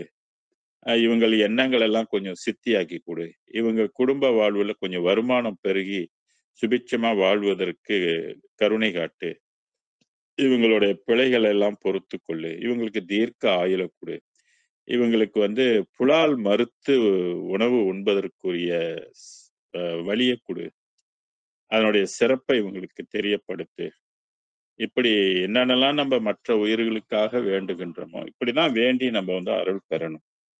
இப்படி வேண்டுவதனால அருட்பெருஞ்சோதி நம்மளுடைய வேண்டுதலை ஏற்றுக்கொள்கின்றார். அதாவது பிற நலன் கருதி நம்ம வந்து பிரார்த்தனை செய்வது ஒரு முக்கியமான ஒரு வழிபாடாக இது சொல்லப்பட்டிருக்கு. இந்த வழிபாட்டுக்கு தான் அருட்பெருஞ்சோதியோட ஆண்டவனுடைய அருளை நம்ம வந்து பெற முடியும். அதனுடைய சிறப்பு வந்து அ பூமிய விட, வானத்த விட பெரியது ஜீவகாருண்யம் என்று ஒரு பாடல்ல வந்து சொல்லியிருப்பார். அது ஏற்கனவே உங்களுக்கு நான் அத பாடலெல்லாம் சுட்டி காட்டியிருக்கிறேன். இப்ப வந்து இறை இன்பக் குலைவுல 855வது பாடல். முக்கியமான பாடலாக இது வந்து கருதப்படுது. ஏன் அப்படின்னு கேட்டீங்கன்னாக்க, இந்த அருள் முன்னால் இல்ல. ஆரம்பத்துல இந்த அருள் வந்து காரியப்படல.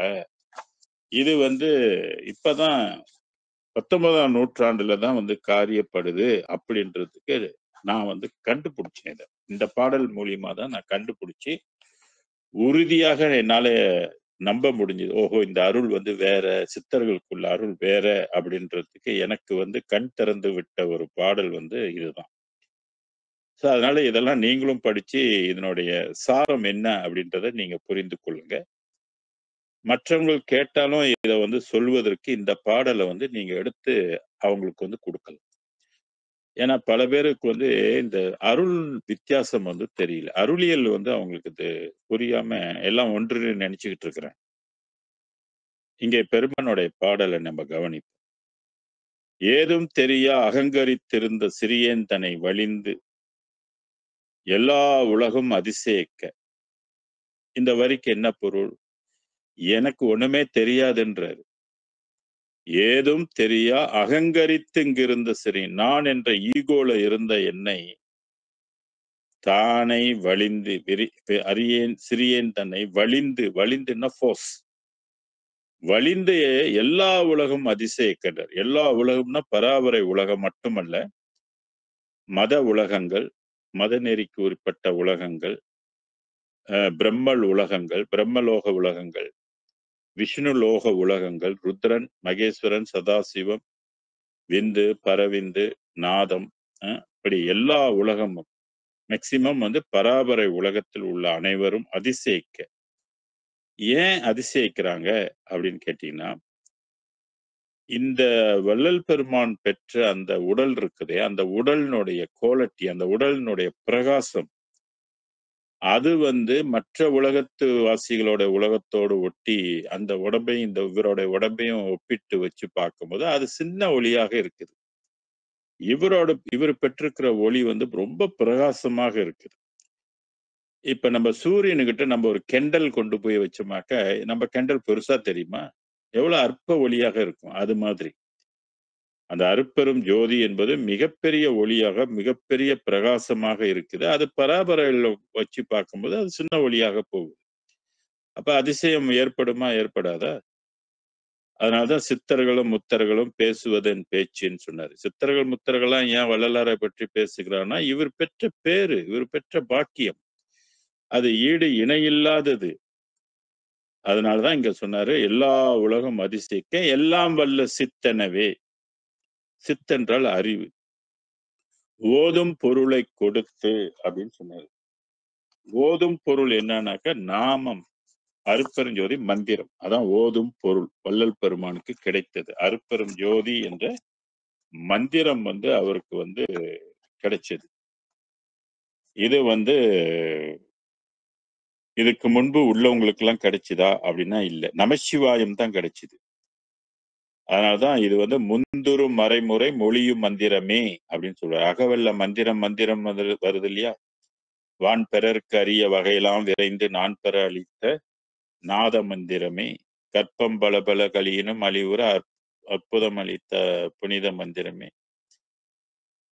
ஐந்தென எட்டென ஆறென நான்கென முந்துரு மறைமுறை மொழியும் மந்திரமே. வேத ஆகம விளைவுகளுக்கெல்லாம் ஓத நின்று உழவாது ஓங்கும் மந்திரம். ஆக அந்த ஓதும் பொருள் என்பது மெய்ப்பொருள், உண்மை பொருள், அருள் பொருள், உயிர் பொருள். அந்த மந்திரத்துக்கு வந்து உயிர்ப்பு இருக்கின்றது. அதான் ஓதும் பொருளை கொடுத்து என்றும் உளவா, என்றும் உளவான என்றும் குறையாத இன்பப் பெருநிலையில் ஓங்கி உற வைத்தனையே என்னுடைய ஒருமை பெருமானை எங்க கொண்டு வைச்சாராம்? ஓங்கி உயர்ந்த நிலையில கொண்டு போய் என்னை அங்கே வைத்தாய். என்னுடைய ஒருமை பெருமானே, ஈதுன் கருணைக்கு இயல்போ. இதுதான் கருணை கருணைன்னு சொல்றோமோ, அருட்பெருஞ்சோதி தனிப்பெருங்கருணை தனிப்பெருங்கருணைன்னு பேசுறோம் இல்லையா, சொல்றோம் இல்லையா, நாம ஜபமா. இந்த கருணைக்கு இதுதான் இயல்போ. இந்த கருணைக்குரிய தன்மை என்னை இப்படி கொண்டு போய் நவகோடி சித்த ரிஷிகணங்கள்லாம் அடைய முடியாத ஒரு உயர்ந்த நிலையில கொண்டு வைப்பதுதான் உன்னுடைய கருணைக்கு இயல்போ அப்படின்னு கேட்கிறாரு. இது உன் கருணைக்கு இயல்போ. அடுத்து என்ன சொல்றாரு? நீ என்பால் வைத்த பெருங்கருணை எப்ப வைக்குது? அருட்பெருஞ்சோதி 19ஆம் நூற்றாண்டு தான் வள்ளலாருக்கு முதல்ல அதோடைய கருணையை பொழியுது. அதனாலதான் இங்க சொன்னாரு, நீ என்பால் வைத்த பெருங்கருணை இந்நாட் புதிதே நெரு. இங்கதான் நான் முடிச்சுக்கிட்டேன். ஆஹா, இது 19ஆம் நூற்றாண்டுல இவருக்குன்னு கிடைச்ச ஒரு பாக்கியம், கிடைச்ச ஒரு புதிய அருள், ஒரு இதுக்கு முன்பு தெரியாத ஒரு கடவுளுடைய கருணை இவருக்கு கிடைச்சிருக்குது அப்படின்னு நான் இந்த பாடலை வச்சுதான் உறுதிப்படுத்தி கொண்டேன். அப்ப உறுதிப்படுத்திக்கிட்டா உறுதியா சொல்லலாம் இல்லையா, துணிஞ்சு சொல்லலாம் இல்லையா. நான் சொல்றதுக்கு உறுதியா நான் சொல்றதுக்கெல்லாம் இந்த பாடல்லாம் எனக்கு வந்து ஒரு கட்ஸ். இதை வச்சுதான் நான் பேசுறேன். இந்நாட் புதிதே அந்நாளில் இல்லையேன்ட்டாரு. தெளிவாயிடுச்சு எனக்கு. எனக்கு ஆரம்பத்துல வந்து எனக்கு ஒரு கன்ஃபியூஷன்லாம் இருந்துச்சு. எப்படி வள்ளலார் ஒன்றி தான் அடைஞ்சாரு, மற்றவங்களுக்கெல்லாம் கிடைக்கலையே. தேவர்களும் முத்தர்களும் சித்தர்களும் யாவரும் பெற்றிடா இயல் என கழித்தனேன்னு சொல்றாரு. அப்ப அவங்களுக்கெல்லாம் அருப்ப ஜோதி தனி கடவுள்னு தெரியாது. அப்ப இறைவன் பராபரை என்ற பரமசிவம் வந்து இவருக்கு மட்டும் கொடுத்துட்டு அவங்களுக்கெல்லாம் கொடுக்கலன்னா இது லாஜிக்கலா இல்லையே. இறைவனுக்கு ஏன் இந்த வேண்டியும் வேண்டாதவன் புத்திலாம் இவருக்கு என்னத்துக்கு அப்படின்லாம் நான் சிந்தித்தது உண்டு. ஆனா அருளியல் வேறு, இந்த தெய்வமே வேறு என்று தெரிந்த போது இது இந்த நாள்ல தான் வந்தது. இதுக்கு முன்பு இது யாரைக்கும் ஆட்கொள்ளல அப்படின்னா, அப்ப ஆட்கொண்டது அவங்களுக்கெல்லாம் யாரு என்றதெல்லாம் சிந்திச்சு கண்டுபிடிச்சேன். அது மூலாதாரத்தில் உள்ள அருளை கொண்டு அவங்க காரியத்தை சாதிச்சாங்க. வள்ளல் பெருமானை அருட்பெருஞ்சோதி ஆண்டவரே வந்து ஆட்கொண்டு கொண்டார். இவர் வாசி பயிற்சியோ அல்லது மூனக்கலனையோ எல்லாம் எழுப்புனதுக்கு சாட்சிகள் வந்து இல்லை. அதனால இந்நாட் புதிதே அப்படின்னு சொல்லும்போது அந்நாளில் இல்லையே அப்படின்னு. அப்ப அந்த இந்த அருட்பெருஞ்சோதியோட அருள் வந்து முன்புக்கு வந்து யாருக்குமே இது காரியப்படல அப்படின்னு நம்ம பொருள் எடுத்துக்கொள்ளணும். அடுத்து என்ன சொல்றாரு? இதனை எண்ணியனா. இந்த அருளை பற்றி தான் எண்ணுவதுதான் அவருடைய வேலை. இதை போதிப்பது, இதை பற்றி சிந்திப்பது, இதனிடத்தில் கேட்பதுதான் அவருக்குரிய வேலையாக இருந்திருக்கு. அதனால இதனை எண்ணிய நான் தாதும் சொன்னார், உணர்வும் சொன்னாரு, உயிரும் சொன்னாரு, உள்ள தடமும் சொன்னாரு, இன்னும் மற்றும் பிறவாம் தத்துவம். இந்த இடம் வந்து ரொம்ப ரொம்ப முக்கியமான ஒரு சிந்திக்கக்கூடிய ஒரு விஷயம். இப்ப தாதும் அப்படின்னா நம்மளுடைய உடம்பு வந்து என்ன தாதுக்களாக ஆனது. எத்தனை தாதுக்களாக ஆனது? 36 7 தாதுக்கள் ஆகுது. அத தொக்குதிரத்தோடு நினம் என்பது சுக்கில தாதுக்கள் எதுன்னா ஔவையாரும் சொல்லுவாங்க. எல்லா சித்தர்களும் மருத்துவ நூல்கள் எல்லாம் நீங்க படிச்சதுனால இந்த தாதுக்களை பற்றி சொல்லுவாங்க. செல்ஸ்ன்னு இது ஆங்கிலத்துல வந்து சொல்வது. இந்த உடம்பு முழுக்க எல்லாமே செல்ஸ் தான். மூளையும் வந்து செல்ஸ் தான், தோல் செல்ஸ் தான், எலும்பு செல்ஸ் தான், நரம்பு செல்ஸ் தான், ஒவ்வொரு உறுப்புகள் உள்ளுக்கு எல்லாமே செல்ஸ் தான். இந்த செல்ஸுகள்லாம் என்ன ஆகிட்டே இருக்கும்? எல்லாமே புதுப்பித்து கொண்டே இருக்கும். வளர்ச்சிதை மாற்றும். மெட்டபாலிசமாக இருக்கும். மெட்டபாலிசம் சொல்றாங்க. வளர்சிதை மாற்றம். செல்ஸ் செத்து போகும், புதிய செல்ஸ் உருவாகும். ஸோ இப்படிதான் நம்மளுடைய உடம்பு வந்து பழசா போய்க்கிட்டே இருக்கும். அப்ப தாதும் சொன்னது. இதனை எண்ணிய நான். இது உள்ளுக்கு என்ன என்ன என்ன நினைக்க நினைக்க நினைக்க சொல்றோம் இல்லையா? நினைந்து நினைந்துன்று இது உள்ளுக்கு கலந்துருச்சுனாக்க மெர்ஜ் பண்ணிட்டு நினைப்பது, நினைக்கும் போது உள்ள செயல்பாடு வேறு. மெர்ஜ் பண்ணாம இருக்கும்போது நினைக்கின்ற செயல்பாடு வேறு. இப்ப இப்ப மெர்ஜ் பண்ணாம நம்ம நினைக்கும் போது நம்மளோட உடம்பு வந்து ஒளியா மாறாது. ஆனா அந்த அது உள்ளுக்கு கலந்துட்டு நம்ம நினைச்சோம்னு சொன்னோமாக்க கண்டிப்பாக இங்க சொல்ற விஷயம் வந்து காரியப்படும். அப்ப தாதுக்கள் எல்லாம் என்ன ஆகும் அப்படின்னு கேட்டீங்கன்னா, தாதுக்கெல்லாம் ஒளியாக மாறும். உணர்வு வந்து என்ன உணர்வா மாறும்? இப்ப நம்மளுடைய உணர்வு வந்து என்ன உணர்வு? எல்லாம் பொய் உணர்வு. காமம், குரோதம், லோபம், மோதம் இந்த மாரி பசி, பொறாமை, வஞ்சம், சூழ்ச்சி, திருடு, களவு, எரிச்சல், வேண்டியவன், வேண்டாதவன் இப்படி வெறுப்பு, வெறுப்புக்கெல்லாம் உட்பட்ட உணர்வுல நம்ம வாழ்ந்து கொண்டிருக்கோம். அப்ப இந்த உணர்வும் அப்படின்னு சொன்னாரு. அடுத்து உயிர். இந்த உலகத்துல வாழ்வதற்கு இந்த கடவுள் கொடுத்த உயிர். ஓரறிவா இருந்திருக்குது அதே உயிரு, 2 அறிவா இருந்திருக்குது, 3 அறிவு உள்ள உயிரு, 4 அறிவு உள்ள உயிரு, 5 அறிவு உள்ளது. இப்ப 6 அறிவுக்குள்ள உயிராக உடம்பு எடுத்திருக்குது. ஆனா ஒரே உயிர் தான். ஓரறிவுல இருந்த உயிர் எதுவோ அதே உயிர் தான் இன்னைக்கு நமக்குள்ளயும். ஆனால் இந்த உயிர் உடம்பு எடுத்திருக்குது. அடுத்து வந்து இந்த உடம்பு எடுத்ததுனால உள்ளத்தடமும் சொன்னார். உள்ளத்தடம் என்பது 36 தத்துவம் கொண்டது உள்ளம். இதெல்லாம் நம்ம வந்து தெரிஞ்சுக்கணும். ஆன்ம தத்துவம் 24 அடங்கியிருக்குது. சிவ தத்துவம் 5 அடங்கியிருக்குது. வித்யா தத்துவம் 7 அடங்கியிருக்குது. இதெல்லாம் வந்து மாயைக்கு உட்பட்டது. மகா மாயைக்கு உட்பட்டது. பிரகிருதி மாயைக்கு உட்பட்டெல்லாம் உள்ளுக்கு அடங்கி இருக்குது. உள்ளத்தடம். இந்த உள்ளத்தடத்துக்குள்ள பரசிவமும் இருக்குது. சுத்தி செஞ்சால் பரசிவமா ஆகும். அடுத்து பிறவாம் தத்துவமும் மற்ற தத்துவங்கள். உடம்பு வந்து 60 தத்துவம். பிறவாம் தத்துவம் சொல்லும்போது 4,48,500 தத்துவங்கள் கொண்டது இந்த உடம்பு. சிவ திருமந்திரத்துல வந்து மூலர் வந்து இத சொல்லியிருப்பார். ஆக இங்கே வள்ளல் பெருமான் வந்து தாதும் உணர்வும் உயிரும் அப்படின்னு சொல்றாரு. உள்ளத்தடமும் பிறவாம் தத்துவமும் தாமே குலைந்து தலைந்து அமுத சாரமயமாகின்றேனே. தாமே குலைந்ததுன்னா அந்த ஆட்டோமேட்டிக் சிஸ்டம் அது. இப்ப நம்ம சாப்பிட்ட உணவெல்லாம் அப்படியே குலைந்து ரசமாயி, ரசம் ரத்தமாயி, ரத்தம் மாமிசமாயி, மாமிசம் கொழுப்பாயி, கொழுப்பு எலும்பாயி, எலும்பு எலும்புச்சோறாகி, எலும்புச்சோறு சுக்கிலமாகி, எப்படி நமக்கு வந்து உள்ளுக்கு காரியப்பட்டு சுக்கிலமாக மாறுகின்றதோ, அதுபோல இங்கே வந்து எல்லாமே குலைந்து, தலைந்து அமுதம் சாரம். அமுத சாரம் சொன்னா ஒளிமயம்னு அர்த்தம். ஏன்னா அமுதம் என்பது எல்லாமே ஒளிமயம் தான். அப்ப எல்லாமே என்ன மயமா மாறுதுன்னா ஒளிமயமாக மாறுகின்றது.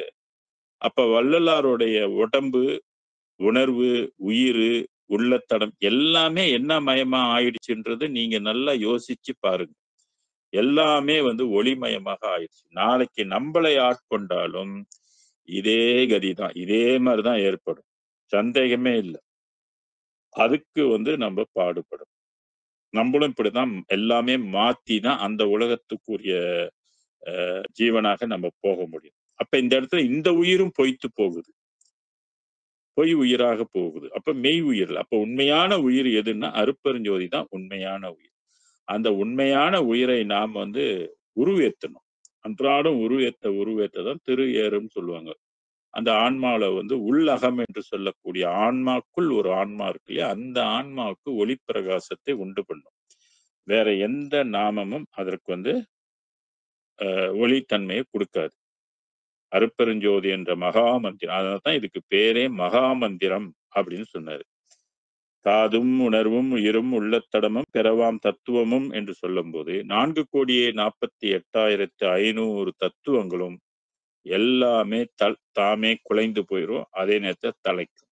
என்ன எப்படி தலைக்கும்னா எல்லாமே அருட்பெருஞ்சோதி மயமாக தலைக்கும்.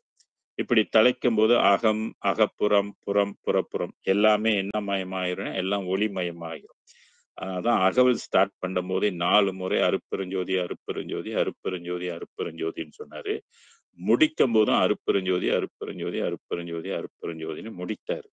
அப்ப அகம் என்று சொல்லக்கூடிய ஆன்மாவும் அருட்பெருஞ்சோதி, மனமும் உள்ளமும் அருட்பெருஞ்சோதி, புலன்களும் அருட்பெருஞ்சோதி, ஜீவனும் எல்லாமே அருட்பெருஞ்சோதி மயமாக திகழும். இப்படி திகழும் போது ஒரு மனிதன் மனிதனாக இருக்க மாட்டாங்க. மனிதன் வந்து அருட்பெருஞ்சோதி மயமாக ஆயிடுவான்.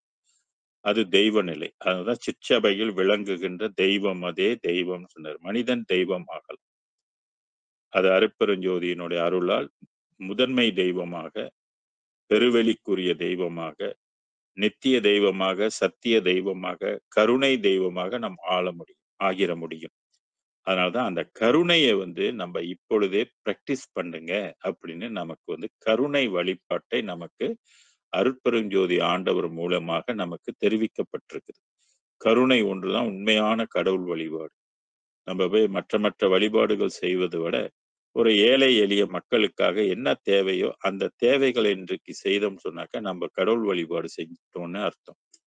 ஒரு எறும்புக்கு இன்னைக்கு வந்து சாப்பாடு கொடுத்துட்டோமா இன்னைக்கு நம்ம வந்து ஒரு வழிபாடு செஞ்சிட்டோம் அப்படின்னு அர்த்தம். ஒரு பறவைங்களுக்கு ஒரு சாப்பாடு கொடுத்து அதுங்களை பசி ஆற்றணுமா அது வந்து நம்ம கடவுள் வழிபாடு செஞ்சிடும். இன்னைக்கு பசித்தவர்களுக்கு ஒரு 10 பேர்த்துக்கு ஒரு 5 பேர்த்துக்கு ஒரு பேர்த்துக்கு ஒரு சாப்பாடு வாங்கி கொடுத்தோமா இன்னைக்கு நம்ம வந்து வழிபாடு செய்து முடிச்சிருக்கிறோன்றது அர்த்தம். இன்னைக்கு ஒரு 10 நிமிஷம் உட்கார்ந்து அருட்பெருஞ்சோதி அருட்பெருஞ்சோதி தனிப்பெருங்கருணை அருட்பெருஞ்சோதின்னு வாயார சொன்னீங்களா, மனதார சொன்னீங்களா, உயிரால் சொன்னீங்களா, ஆன்மாவால் சொன்னீங்களா, இது உங்களுக்கு வந்து இன்னைக்கு அருட்பெருஞ்சோதியினுடைய கருணை பெறுவதற்கு நீங்க வழிவகுத்து கொண்டீர்கள் என்று அர்த்தம். சரிங்களா? புரியுதுங்களா உங்களுக்கு? இந்த பாடல்கள் மூலியமாக பல விஷயங்களை நாம் வந்து தெரிந்து கொள்வதற்கு நமக்கு எப்பொழுதுமே நிறைய வாய்ப்புகளை வந்து இறைவன் நம்ம வந்து கொடுத்திருப்பதனால அடிக்கடி இந்த நூல்களை வந்து நீங்கள் படிங்க. படிச்சு அதுக்குள்ள பொருளை எப்போதும் நீங்க சிந்தனை செய்துகிட்டே இருங்க. அதான் சொன்னேன் இதனை எண்ணிய நான் நம்ம எப்பொழுதும் அருட்பெருஞ்சோதி நினைவாக இருக்க வேண்டும். அது நமக்கு வந்து பெரிய லாபத்தை இந்த ஜென்மமோ அல்லது அடுத்த ஜென்மத்திலோ நமக்கு தந்து உதவும் என்பதில் கொஞ்சம் கூட சந்தேகப்பட வேண்டிய அவசியமே இல்லை. ஏன்னா இந்த மார்க்கம் ஒன்றுதான் மேலேறும் வீதி, மற்ற மார்க்கங்கள் எல்லாம் கீழ் செல்லும் வீதி என்பதனால எல்லாத்தையும் விட்டுவிட்டு அருட்பெருஞ்சோதி ஆண்டவரை பிடிச்சுக்கிட்டீங்கன்னா நீங்க மிகப்பெரிய லாபத்தை சம்பாதித்துக் கொள்வீர்கள். மரணம் வந்தாலும் பயப்பட வேண்டியதில்லை. சம்பாதித்தது உங்களுக்கு சொந்தம். அதை யாருக்கிட்டையும் நீங்க கொடுக்க முடியாது. அது உங்கள் கூடயே வரும். அது ஒவ்வொரு ஜென்மத்திலையும் உங்களை வந்து மேலேற்றி உங்களையும் இந்த பிறவியிலிருந்து மரணமில்லாத வாழ்வுக்கு அது இட்டுச் செல்லும் என்பது சத்தியமாக நம்பி இருப்போமாக. நன்றி, வணக்கம், வாழ்க. அருட்பெரும் ஜோதி அருட்பெரும் ஜோதி தனிப்பெரும் கருணை அருட்பெரும் ஜோதி கொல்லா நெறியே குவளையமெல்லாம் ஓங்குக எல்லா உயிர்களும் இன்புற்று வாழ்க வள்ளல் மலரடி வாழ்க வாழ்க. சர்க்குருநாதா சர்க்குருநாதா சன்மார்க்க சங்கம் தலைக்க அருள்தாதா துருவரு பிரகாச வள்ளலா தெய்வ திருவடிகளே சரணம். அருட்பெரும் ஜோதி அருட்பெரும் ஜோதி தனிப்பெரும் கருணை அருட்பெரும் ஜோதி குருவே சரணம் குருவே துணை அருளே சரணம் அருளே துணை. நன்றி, வணக்கம், வாழ்க. நன்றி சுவாமி. நன்றிங்க சுவாமி. நன்றிங்க. தயவான நன்றிகள் ஐயா.